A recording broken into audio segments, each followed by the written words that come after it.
مرحبا عيني، شلونكم؟ أتمنى الجميع يكون بخير وصحة وسلامة إن شاء الله يا ربي وين ما كنتم. اليوم خلينا نحضر نوع من أنواع الكيكات الباردة، بما أنه الصيف جا والحر بدأ، فهيجي نوع من الكيكات تكون كلش طيبة، وبنفس الوقت هي سريعة الإعداد وما تحتاج أي مجهود، فإن شاء الله تنال إعجابكم. المواد اللي راح نحتاجها هنا، أنا عندي علبة من البسكويت، بسكويت الشاي، ما منكه، بسكويت عادي. وهنا أنا عندي كوبين من فواكه مشكلة، بلو بيري وريد بيري وكرامبري. وهنا أنا عندي علبة من الكرز، التشيريز. واحتاج هافي ويبينج كريم، كريمة خفق. وهنا أنا عندي كراميل سيرب. هاي للتزيين، هي هاي المواد اللي نحتاجها. هنا بوعاء راح أضيف كوبين من كريمة الخفق، ولازم تكون باردة جدا، ضروري تكون باردة حتى تنجح ويانا من نخفقها. هنا باستخدام الخفاق اليدوي أو أي خفاق عندكم، ونبدي بالخفق على أعلى سرعة، وتاخذ وقت تقريبا 15 دقيقة إلى أن تبدي تصير مثل القشطة. نستمر بالخفق، هنا بدأت تثخن تصير مثل القشطة تقريبا. نستمر بعد إلى أن نحصل على القوام المطلوب. هنا الكريمة مالتنا صارت جاهزة، شوف شلون صارت. هسه هاي صارت جاهزة، هسه راح أدخلها للثلاجة حتى نحافظ عليها تكون باردة بين ما أحضر بقية المواد. هسه باستعمال هذا الصحن راح أبدي أجمع الكيكة مالتي.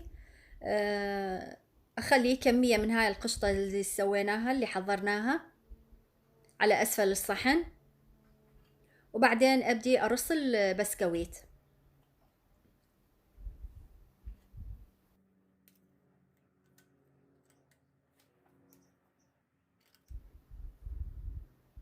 بعدها راح أضيف طبقة من القشطة، أخلي كمية وفيرة وأوزعها على كل طبقة البسكويت.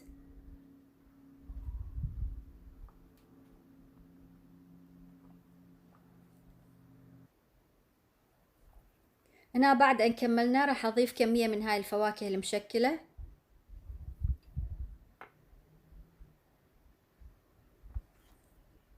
وبعدها راح أضيف طبقة أخرى من البسكويت.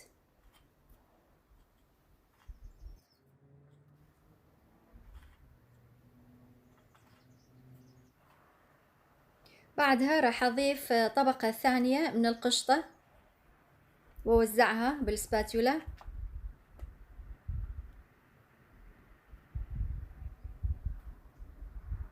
هنا ورا ما كملنا أحاول أعدلها أرتبها.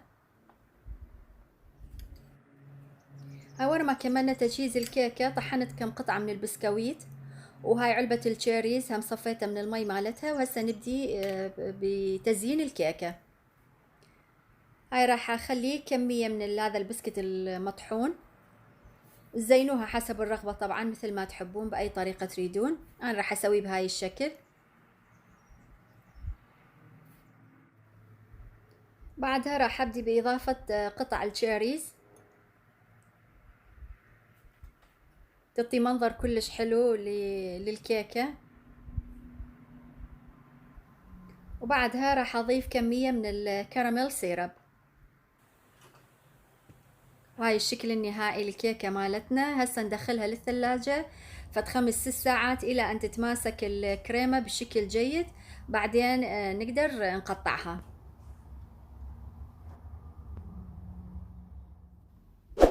هاي هنا بعد مرور 7 ساعات تقريبا بالثلاجة، تماسكت الكيكة مالتنا، تماسكت المواد كلها مع بعض، وهسه نقدر نقطعها بسهولة.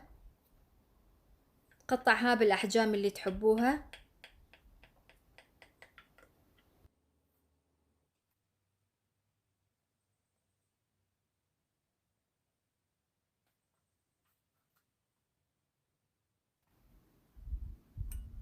طلعت كيكة كلش طيبة، وطعم الفواكه فعلا منعش، فإن شاء الله تجربوها وتعجبكم. وصلنا نهاية فيديو اليوم، أرجو الاشتراك بالقناة والتشجيع بتعليق ولايك.